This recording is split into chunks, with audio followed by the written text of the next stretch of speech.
Hi guys, welcome to the final top 12 speakers of a certain time period, and we're now focusing on 1990 up until today. And let me just say right off, the first thing I want to say is there's a lot of speaker brands or speaker manufacturers out there in this time period that could have ended up on this list. So I had to narrow it down to 12. I could have easily made this list like top 40, but I'm not going to do that. I'm going to stick to the top 12. And let me just take the keys off because it makes much noise. Um, and I have to look at factors like what kind of impact did they have on the market? What kind of impact did they have on us as consumers? How did they survive? How did they sell? Were they some of the more popular brands? Of course, sales has a lot to do with this. But did they come onto the market with something that is really like boom and it took off? And I feel that most of these brands that I have on here did that. So there's a few that is coming over from the other list. There's four probably that I had on the other list that are still on this list because they still maintain a position in the market as a market leader. So let's just go through those four quickly. Each clips they are on this list because in the 90s and up until today, they have had quite a success. They have sold a lot, and they have been one of the main brands on the market today, offering many different models, many different systems, and they've had success. They have had people buying their products. The other one that is coming over from the other list is Dali. Dali really did really good in the 90s and today, and they have more, a broader spectrum of products today. They have more models, quite good looking speakers in many different price categories. So they have definitely had an impact from 1990 up until today. And what happened with them was in the 90s and 2000s and today, they have also taken a bigger chunk of the North American market. The third one is JBL. They have had a stable presence on the market for years. Nothing new there. They stayed stable through the 90s, 2000s, and up until today. Although their focus have shifted a little bit the last few years. So, and I have a migraine today, so let me put my glasses on because I'm being affected by the light. The JBL, like I said, they still have a good market share and a market position, even though their products have changed somewhat and that their focus has changed somewhat. They're still, since 1990, they were still a big force, and they also did a big impact on the car audio scene with subwoofers and speakers. And they were one of the bigger ones there too. So yeah, they absolutely deserve to be on this list. The next one is Bowers and Wilkins. They during the 90s, early 2000s, and up until today, they are one of the market leaders. Not that they have innovated something brand new and taken the market with storm in any way, but they have been stable. They have been there. They have had their presence. They're still regarded by many as some of the best. And they had some really cool models in the 90s that was really special, that really made people go like, wow, that is cool. The last one that is kind of like a slip over from the other list is, of course, Sir Vega. Maybe not the most innovative stuff in the 90s and the later years, but they maintained their position as one of the most selling brands. They sold tons and tons and thousands of speaker pairs each year. They were a big factor in the market. They were a big manufacturer. They especially on car audio, hi-fi, pro audio. I mean, they had it all, and they pumped out a lot of product, and they sold them a lot. Maybe not so much after the bankruptcy and the buyout in the 2002, 2003, when Stanton bought them out, and then later on when Gibson bought out Stanton. It's gone down a little bit, so it's kind of like in the same realm as JBL. They have changed a little bit. The focus is not maybe as big on hi-fi as it was, but this in the period of 30 years, we're still talking about a huge presence in the market, huge sales, and many great models. Now we come to the. I don't know if I put. Let me see this one. I don't remember, but maybe I put this one on the other list as well. Let's take this one, but this one is on this list for sure, and that's Boston Acoustics. Boston Acoustic really did some good speakers in the 90s. They have done some really good speakers in the early 2000s, and what kind of shaped Boston into becoming a household name in many areas, both in North America and Europe, was that they built really good sounding speakers. Maybe not can't be considered like high end or the highest end that you can buy in the like tens of thousands of dollar range, but they made very close to high end speakers, very good sounding speakers that could rival many more expensive systems for a more affordable price. And that's why they probably did have success. And they were also, I mean, they were far beyond anyone else in the car audio business. They had some speakers that were and subwoofers that was really high end in the car audio air business in the 90s era. Not so much now. They stopped making car audio some years back, but yeah, Boston Acoustic made some good hi-fi speakers and some good hi-fi systems, and they absolutely deserve to be on this list because they took a typical type of sound that you normally had to pay more for, and they took it down to a level where more people could afford it. So I think that's what maybe gave them a big boost, especially in the 90s. The other one is this one I know is brand new on the list, and it's a German manufacturer called Magnat. Magnat, they really started making some really cool stuff.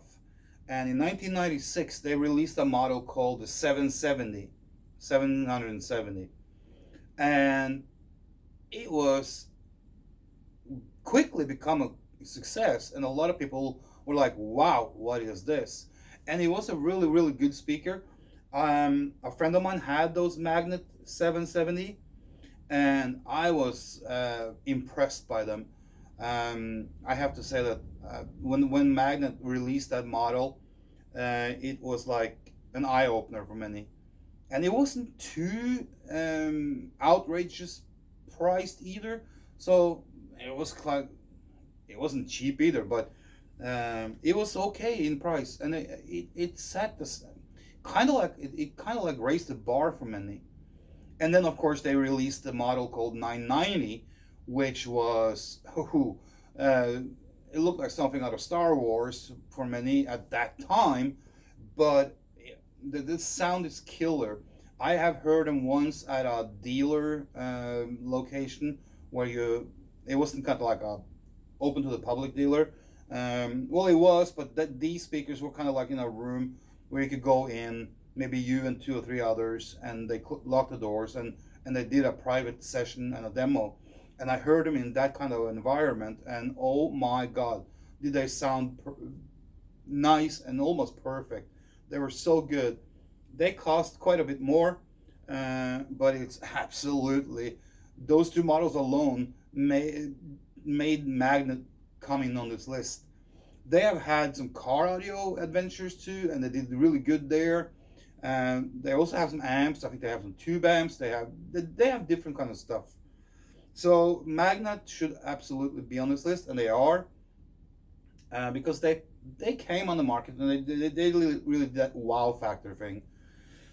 The next brand that I'm going to talk about and then bring up that is on this list is Martin Logan. Martin Logan has taken the electrostat technology and really refined it and developed it further, and they have it like incorporated with a woofer on the bottom, which makes the electrostat speakers a little bit more complete and gives a fuller sound. I want to say they give a better sound than what just the electrostat on their own. So Martin Logan um, really have had a lot of success with their products in the later years. Um, so they are on this list and they deserve to be. Now the next one is Paradigm, and Paradigm is in the 90s and the later years have had some really good products to affordable prices, I want to say. Maybe not cheapest ones, but far from being overpriced or really highly expensive. But Paradigm, they really made some killer speakers for in a price range that was affordable for most people, and they took the market with storm. I mean, they really came out there and they just boom, and it was like good to go from the first day. And they have made quite a bit of many different speaker types and models, and I have liked most of them that I have heard a lot. I like them a lot. Another brand is Energy, and Energy was the same as Paradigm. They kind of came onto the market, and they had what I would call um, almost high-end light kind of sound and sound quality. They were very highly regarded by many. And their prices was not cheap. It was not highly expensive. It's just like Paradigm. They were like that right there in the middle. Um, so you couldn't just take. Most people couldn't just take their paycheck and go and buy a pair. They probably had to save up a little bit. But Energy offered something that some other people's and some other manufacturers didn't. They also, I have had two pairs of Energy in my private possession. The last one I had, I sold it a couple of years ago, 3 years ago. It was the Energy Connoisseur 6, I think it was, tower speakers with two 6.5 and a tweeter, and I like the sound in them. For being a tower speaker like that, they had quite a bit of bass. So I liked the Energy, but they got bought out a few years ago and haven't been the same since. So that's sad. But they had a good run for many, many years. The next one on the list, and it's the last one on the list, is Definitive Technology. They came on the market with same as like Magnet and Martin Logan or Paradigm. They came on the market and they made a splash right off the bat, and they took the market with storm. They offered some solutions that was really, really sought after by a lot of people, and they gained a good market share fast. And they have stayed on them in the market for many, many years as one of the more. Now, don't take this word wrongly or doing it in the wrong way. When I said mid-range, when I say mid-range, it's like in the price category that they're in. They're not cheap. They're not expensive. They're right there in the middle in the price range. But their products sound so good, good quality, and they had the right focus, and that's why they have captured so many fans, and they did it fast. So Definitive Technology is absolutely a company that should be on this list, and that's why I put them on here, because I have heard many of their products, and I have to say I was impressed with what they have come out with. Um, they, I feel that Definitive Technology really hit the market in the right time at the right place with the right type of products, and a lot of people felt the same, and they went out and they embraced it and they bought them. So I mean, they have had good range of products too. Their span of product models was good. A lot of speaker companies that I could have put on this list didn't make the list because they came up with maybe like one or two models, and then those models were on the market for like 3 or 4 years. Maybe they made an upgrade to it, or they phased out one and they replaced it with another model. But most of these brands on the list here has many different models. They have a wide range of products to choose from, and that's a very, very important criteria for me, is that a speaker company that only has one or two speakers, you're not going to make the biggest impact on the market with that, unless you make one or two models that really hits the nail on the head and everyone goes bananas and buy them. But I couldn't find anyone that really fit that description. So let's just recap on the brands that was on here in just random order.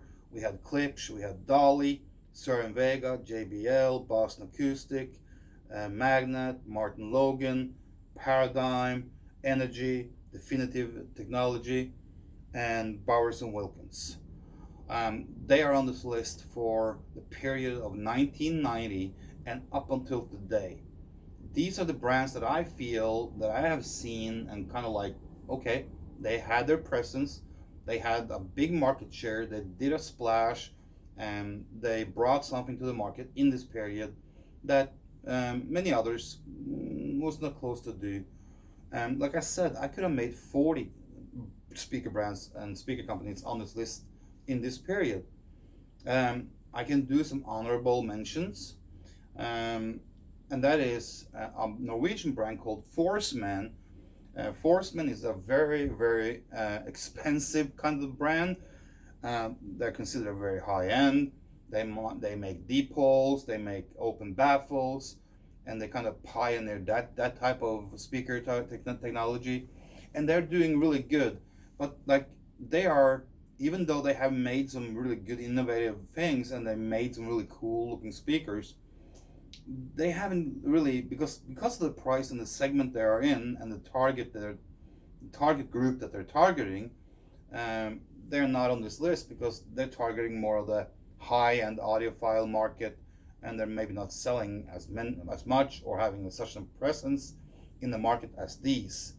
So that's one reason for that. Bose, yeah, they have tons of sales, but I feel that they're lacking. You know, they have gone in a very different way than most of the other ones. I don't feel that they're like a hi-fi company anymore. They are a gadget and a lifestyle company. So I mean, but they sell a lot of stuff. But I didn't put Bose on here. Oh shit! I forgot one. I forgot one brand. Huh. Of course.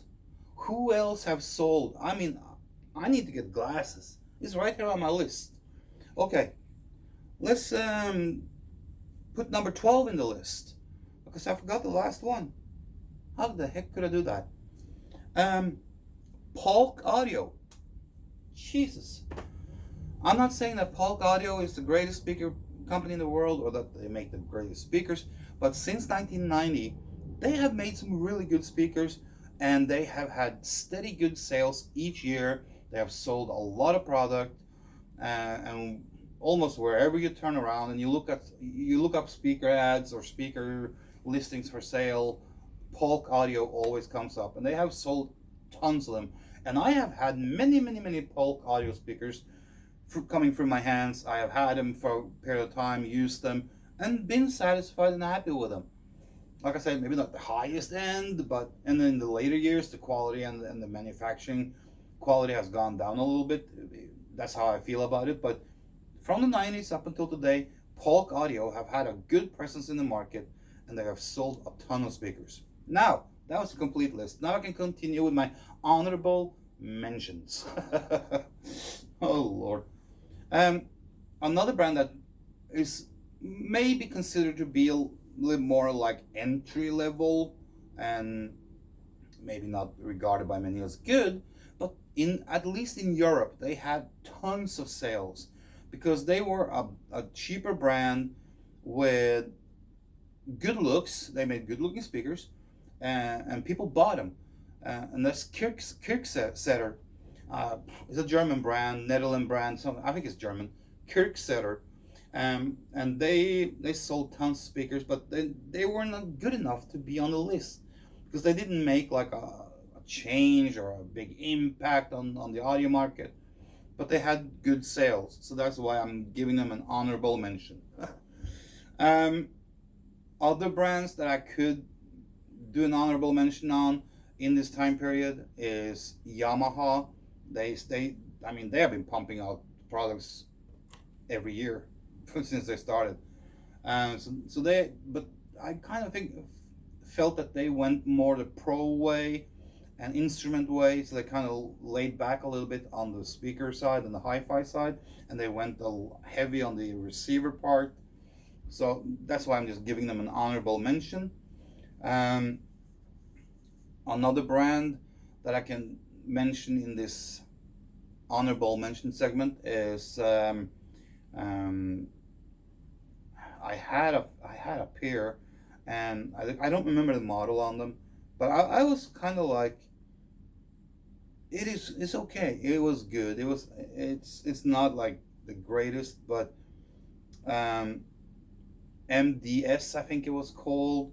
They had like a pop out that they were like there for like 3 or 4 years, maybe 5 years.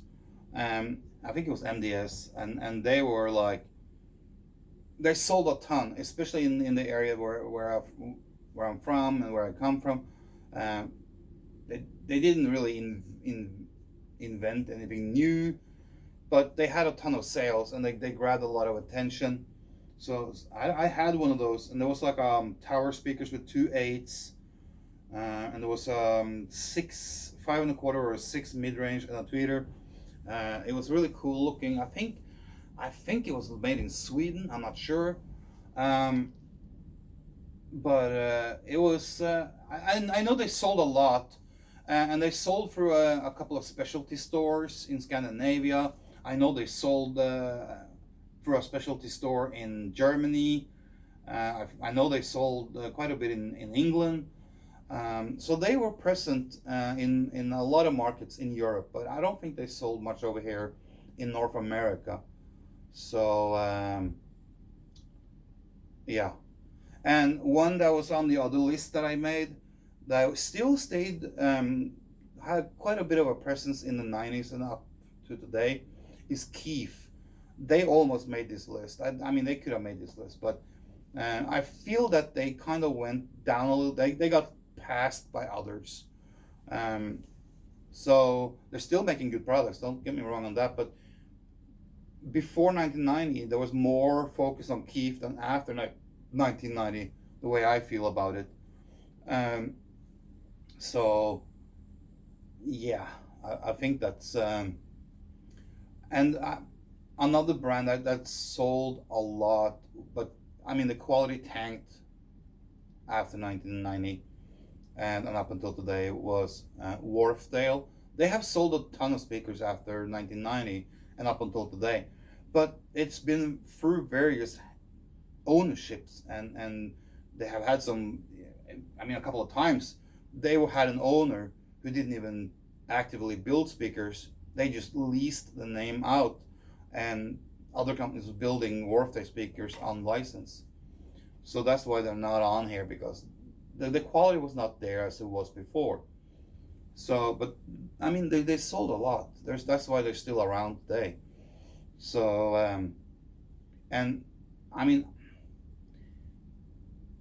there's a ton of speaker manufacturers out there. I can't mention them all as honorable mentions, but and a lot of the speakers today, um, the speaker market today is funny. It is weird compared to earlier. Today, you find either lifestyle products that sucks and sounds like shit, or you find cheap ass hi-fi speakers that doesn't really sound really that good or great, or didn't give you value for money even. And then you have speaker manufacturers that are like blown out of proportion when it comes to price. It's like either lifestyle, cheap, or very high end. There is very little in the middle for everyday Joe and regular people. Then you have to go with, like, I think Klipsch, and maybe some of the other ones that I mentioned on my list kind of like fills that gap. But even they are sometimes in price kind of like higher. So I think there is, from what I have seen, maybe I'm wrong, but from what I have seen, there is a lack of good products. I mean, good. There's not a lack of products itself in this price range, but where you can get a pair of speakers for like 6, 7, 800 up to like 12, 13, 1400. What you get in that price range is either very dull and boring and just regular, or you have to go with the cheaper shit.